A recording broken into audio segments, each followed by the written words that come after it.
दीगर गेस्ट भी हमारे साथ आते रहेंगे। एहतशाम साहब, क्या सिचुएशन देख रहे हैं? अभी तक क्लैरिटी नहीं आ रही कि कौन सी पार्टी किसके साथ जाकर बैठेगी, क्या इत्तेहाद बने जा रहा है दोबारा? क्या PDM-2 हम देखेंगे एक बार फिर? देखिए आमना, जिस अंदाज से जरदारी साहब कल से इस्लामाबाद में आके बैठ गए हैं और नवाशी साहब ने कल अपनी तकरीर की, मैं उसको विक्ट्री स्पीच नहीं कहूँगा। विक्ट्री स्पीच 2013 की थी जब 80 से ज़्यादा उनकी सीटें आ चुकी थी। ये तो जो कल की तकरीर है उनकी, अभी तो 40-45 के करीब उनके लोग जीत के आए थे, या मैक्सिमम 50 थे। PMLN जीत के आती है, वो इतनी, इसको कहना चाहिए इनसिक्योरिटी अपनी होती है तो ख़ानदान से बाहर बड़ी सीटें जाने नहीं देते। अब तक का तजर्बा तो यही है कि चीफ मिनिस्टर और प्राइम मिनिस्टर अपनी पार्टी के बनाते हैं। वो ये थोड़े अरसे के लिए, आपको याद है कि नवाशी साहब की जब पनामा में कन्विक्शन हुई थी तो 9 माह के लिए उन्होंने, उन दिनों में शहबाज शरीफ साहब के साथ कोई इतने अच्छे तल्लुकात नहीं थे कहा जाता है, और उस वक्त उन्होंने शाहिद खान अब्बासी को बना दिया, ठीक है ना। लेकिन अब सूरत हाल उस तरफ जा रही है। मेरा अपना ख्याल है कि PMLN पूरा जोर लगाएगी इन दोनों जगहों पे आने के लिए। अब देखना यही है कि इस्तेकाम पार्टी को जिन्होंने खड़ा किया है वो उनके लिए कितना लड़के। सर, इस्तेकाम पाकिस्तान पार्टी की जो आप वो बात करें ना, वो तो अभी से हमें वो एक सर्द महरी देखी जा रही थी। जिस तरह से वो शहबाज शरीफ साहब ने एक इंटरव्यू हालिया दिया, अगर आपने वो क्लिप देखा हो, उसमें वो ये कह रहे थे कि हम तो सपोर्ट नहीं कर रहे IPP।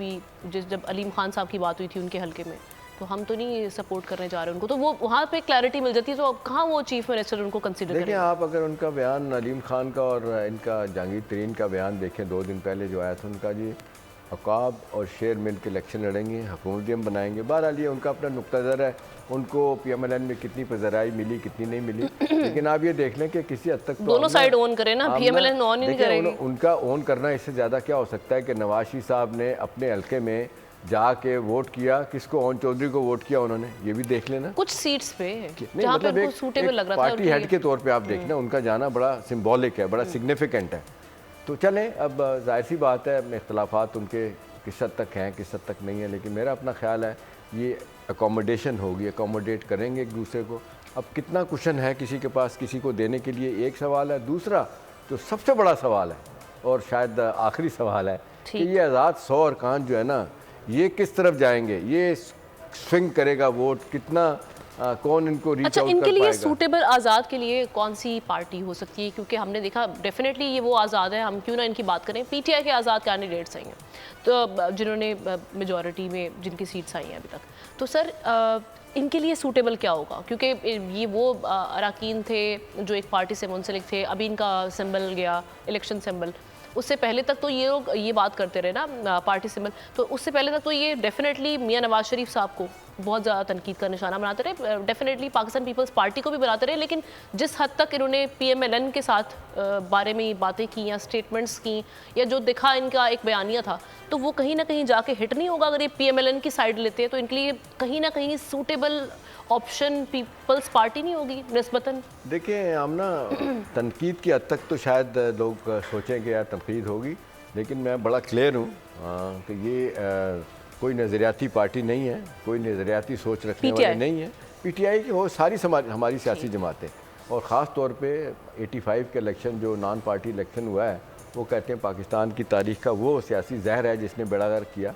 वहाँ से ही आप देख लें 85% लोग जो पहली मरतबा जीत के आए थे, वो जिस अंदाज के लोग आए थे, वो कोई स्ट्रॉन्ग स्कूपल नहीं थे, सियासी बैकग्राउंड नहीं थी, वो ऐसे ही थे, लोग उठ के आए, उनको बना दिया गया। उनकी नस्ल दर नस्ल अब चल के आ रही है। वो बमडोर दुल्ताने और ये और वो अब नहीं रहे। वो जिनकी औलादें थी, ठीक है, बहुत सारे उनकी मुश्किलात थी, मसाइल थे, इश्यूज़ थे, लेकिन बहरहाल एक सियासी बैकग्राउंड थी। लिहाजा मुझे आमना कतई तौर पे इस बात पे हैरत नहीं होगी कि उनको जो बेहतर ऑफ़र करेगा उस तरफ जाएंगे।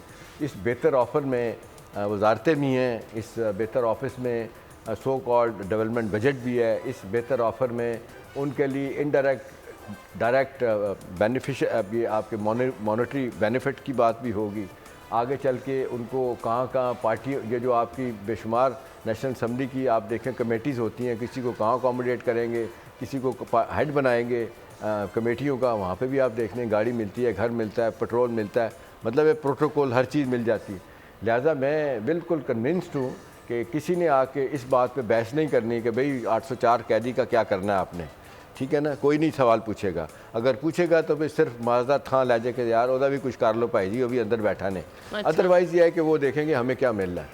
क्योंकि देखें ना सियासत में सर वही इतना relevant आसान है। नहीं है, इतना आसान नहीं, आसान क्योंकि देखें कोई- डेफिनेटली हम बात ये करते रहे हैं कि शख्सियत पसंदी हमारे मुल्क में है और इस शख्सियत परस्ती पर ही वोट मिलता है। अब डेफिनेटली आपने देखा, हम लोग कल भी ये बात कर रहे थे, इस बार जो पाकिस्तान तहरीक इंसाफ की जो टीम मैदान में उतरी थी, वो उनकी वो टीम नहीं है जो नोन फेसेस नहीं थे जिनको हम जानते थे।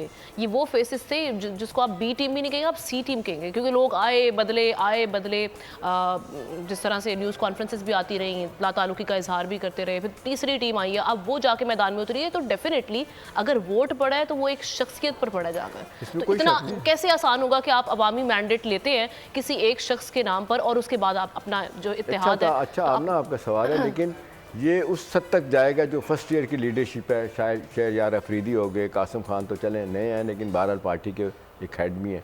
इस तरह के जो नॉन फेसी जीत के आए हैं ना, वो तो ये डेफिनेटली सोचेंगे कि भाई सियासत में अगर हम एलिजियंस नहीं शो करते पीटीआई और पीटी की लीडरशिप को, तो हमारे लिए ना सिर्फ गालियाँ हैं बल्कि आइंदा सियासी तौर पर भी दरवाज़ा बंद है। देखें ना, जितनी लड़ाई लड़ने के बाद आए हैं, जिस तरीके से यूँ कहना चाहिए कि बयानों से तलवारें निकली हुई हैं, लिहाजा वो किसी और पार्टी में नहीं जा सकते। जो जा सकते थे वो आपके राजा रियाज जैसे बंदे वो चलेंगे उस तरफ नहीं। जो हार्ड कोर पीटीआई का सपोर्टर है ना, तो राजा रियाज साहब वगैरह का जो मुस्तकबिल था, फिर वो उसको तो गया ना, वो तो consider इलेक्शन भी नहीं लड़ा, अपने साहबजादे को इलेक्शन लड़वाया और कुछ भी नहीं हुआ। वो हालात को देखते हुए उन्होंने इलेक्शन नहीं लड़े, या फिर हालात को देखते हुए या उन्होंने या उनको टिकट नहीं मिली, क्या हुआ? बहुत सारे लोग होते हैं। अभी देखे ना आप, सबसे ज़्यादा रोना तो मुझे अपने शहर के शेख रशीद पे आता है। 5000 वोट मिले, मतलब है कि ना खुदाई मिला तो क्या शेर है, ठीक है, ना विसाल सनम, ना विसाल ना इधर सनम के वाली रहे, ना बात उधर के हुई। रहे। मतलब आप पूरी तरह से उनके साथ भी नहीं मिले। आपको उन्होंने सीधा सीधा कभी कंडेम करो, आपने कंडेम नहीं किया 9 मई को जिस तरह करना चाहिए किया, थोड़ा बहुत तरीके से किया। फिर आपने जेल भी काटी, आप रोते रहे थ्रू आउट के, देखें जी मैं चिल्ला भी काटा, मैंने आपके लिए किया, लेकिन बात है कि जिसको सही मानों में आमना कहना चाहिए ना, साथ खड़े होते, उस तरह नहीं खड़े हुए। उन्होंने अपने आप को बचाने की कोशिश की, लेकिन आप देख लें कि शायद दूसरी तरफ से भी बड़ा क्लियर मैसेज था। आखिरी वक्त तक मुझे अच्छी तरह पता है, इन्फॉर्मेशन भी है कि 9 मई किन पे लगा है। जिन पे 9 मई लगे ना, उनकी ज़िंदगी तबाह हैं माजरत के साथ। उनको तो भुगतना पड़ेगा लंबा अरसा, केसेस, दहशत गर्दी, पता नहीं कौन कौन सी दफ़ात लगती हैं। यही उन्होंने फवाद चौधरी के वक्त उसको टाइम दिया था, आ गया था। आपने देखा इस्तेकाम पार्टी में, फिर आपने देखा एक वर्चुअल मीटिंग घर से बैठ के पीटीआई की कोर कमेटी में शिरकत की, उस वक्त से लेके अब तक फंसे हुए हैं। मैं एक जगह बैठा हुआ था जहाँ पे वो उनकी बेगम आई थी, मुझे उन्होंने कहा था थोड़ी देर के लिए एक साइड पे हो जाए, हमने उनसे बात करनी है। फिर उन्होंने बताया कि आग बेगम भी रो रही थी उनकी, और वो उनके भाई साहब भी जो है वकील है, रो रहे थे। वो कह रहे थे कि यार फैसल चौधरी कि हम उसको हटाना चाहते हैं जी, एक दफ़ा माफ़ी करवा दें। सब्सक्राइब करें और बेल दबाएं ताकि कोई खबर रह न जाए।